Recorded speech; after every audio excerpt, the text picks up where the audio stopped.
বানালাম এঁচোড় চিংড়ি। এখন যেহেতু গাছে কচি কচি কাঁঠাল হয়েছে, ওই জন্য এই সময়টায় এঁচোড়টা খুব ভালো পাওয়া যায়। এটা যখন একটু শক্ত হয়ে যায় তখন কিন্তু এঁচোড় রান্না করলে খুব একটা ভালো লাগে না। তো এই সময় কিন্তু এঁচোড় খাওয়ার একদম পারফেক্ট সময়। তো আমি ওই জন্য এঁচোড় বাজার থেকে কেটেই এনেছিল, কিন্তু টুকরো করা ছিল না, তো সেইগুলোকে আমি টুকরো করে নিয়েছি আর ওটাকে নুন হলুদ জলে চুবিয়ে রেখেছি।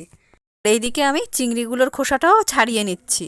করা বড্ড ঝামেলা, কিন্তু যেহেতু আমরা বাঙালি, আমরা খেতে ভালোবাসি, সেই জন্য আমরা কষ্ট হলেও এইগুলো করব। এবার আমি কেটে রাখা এঁচড়গুলোকে আর গোটা 3-4 আলু সেদ্ধ করে নিয়েছি। অনেকে আলু সেদ্ধ করে না, আবার অনেকে করে, তো আমি একটু করেই নিয়েছি সেদ্ধ একবারে। আর চিংড়িগুলোকে খুব ভালো করে ধুয়ে নুন আর হলুদ মাখিয়ে কিছুক্ষণ রেখে দিলাম। হ্যাঁ, রাখাটা বিশেষ জরুরি, তাহলে এর মধ্যে নুনটা ভালো করে ঢোকে। কড়াইতে তেল গরম করে তারপর আমি এর মধ্যে চিংড়িগুলোকে দিয়ে একদম হালকা করে ভেজে নিয়েছি। ভাজার সময় কিন্তু গ্যাসের ফ্লেমটাকে কমাবেন না, বাড়ানোই থাকবে, না হলে কিন্তু মাছটা হার্ড হয়ে যাবে।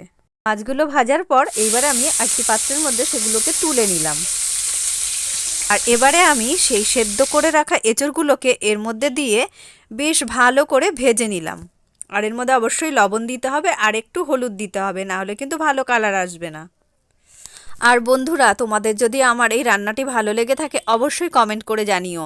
আর যারা আমার এই রান্নাগুলো নতুন দেখছেন তারা কিন্তু অবশ্যই ফলো দিয়ে পাশে থাকবেন। আর যারা ইউটিউব থেকে দেখছেন তারা কিন্তু সাবস্ক্রাইব করবেন। এঁচোড়টা আমার কিন্তু ভাজা হয়ে গেছে, এই দেখুন তুলেও নিলাম। আর কেন জানি না লেগে গেছে, লাগার কথা ছিল না, আমার গ্যাসের ফ্লেমটা কিন্তু বাড়ানোই ছিল প্রথম থেকে, কিন্তু কেন জানি না লেগে গেল। এইবার আলুগুলোকে আমি ভেজে নিলাম, আর অবশ্যই একটু নুন হলুদ দিয়ে আলুটাকে ভাজতে হবে। তো এটাকে ভাজতে মোটামুটি মিনিট 5 সময় তো অবশ্যই লাগবে। তো আমার আলু কিন্তু মোটামুটি ভাজা হয়েই এসছে, এইবার আমি এইগুলোকে নামিয়ে রাখবো। আর তোমরা কিন্তু অবশ্যই জানিও কে কে এঁচোড় খেতে ভালোবাসো আর কে কে এঁচোড় খেতে ভালোবাসো না। এবারে আমি এই তেলের মধ্যেই দারচিনি, এলাচ আর গোটা জিরে ফোড়ন দিয়ে একবারে পেঁয়াজ, রসুন, আদা দিয়ে বসিয়ে দিলাম। এটাকে 2-3 মিনিট মতো এটাকে খুব ভালোভাবে নেড়ে চেড়ে তারপর এটাকে 5 মিনিটের মতন ঢাকনা দিয়ে দিতে হবে। ব্যাস, এবার ঢাকনাটা তুলে তারপর এর মধ্যে আমি দিলাম হলুদ আর একটু লবণ। তো হলুদ লবণ দেওয়ার পর আমি আবার বেশ কিছুক্ষণ এটাকে কষালাম। এটাকে অনেকক্ষণই কষতে হবে, না কষলে কিন্তু এটা থেকে তেল ছাড়বে না। এটাকে আবার 2-3 মিনিটের জন্য ঢেকে দিলাম। ব্যাস, ঢাকনা তোলার পর দেখুন এটা থেকে মোটামুটি তেল ছেড়ে আসছে। এবার এর মধ্যে দিয়ে দিলাম সেই যে আমার ভেজে রাখা এঁচড়গুলো, সেটাকে এবার এর মধ্যে দিয়ে এটাকেও কিন্তু অনেকক্ষণ আমাদের কষতে হবে, কারণ এটার মধ্যে কিন্তু এখনও ভেতরে জল রয়ে গেছে। আর আমার সেই ভেজে রাখা আলুগুলোকে আমি আমার রান্নার সুবিধার জন্য একবারেই দিয়ে দিলাম।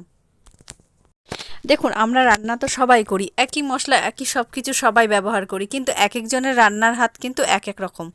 দুজনের রান্না কিন্তু কখনোই স্বাদ একই রকম হয় না।